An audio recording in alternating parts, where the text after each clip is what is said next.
Xin chào tất cả các bạn nhá. Hôm nay thằng tỉnh Channel sẽ lái xe công nông cho anh em xem nhá. Hôm nay thì đi làng lò của nhà ông Cơ nhá các bạn nhá. Quay xe này, tỉnh Channel nhá. Chỉ có đồng có mới lái được nhá anh em nhá.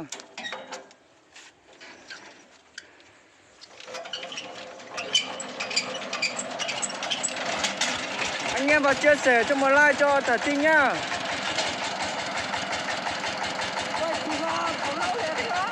Ừ.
Anh em để xem kết quả Thả Tỉnh rồi nhá.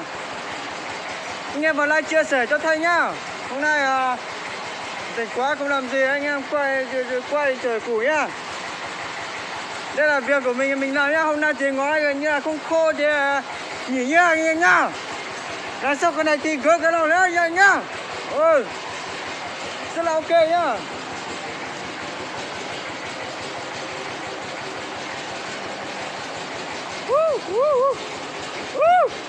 Bạn ơi.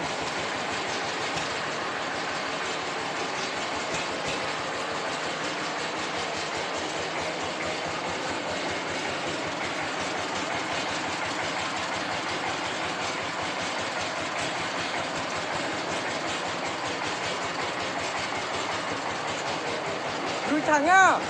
Anh ơi, ơi chưa?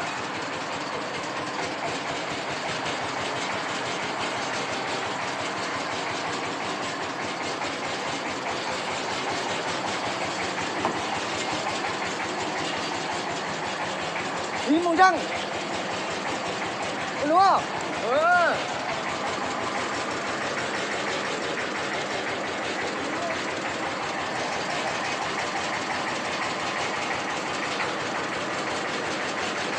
Đúng không?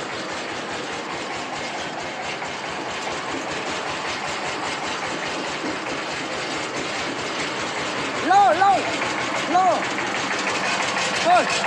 thôi lâu.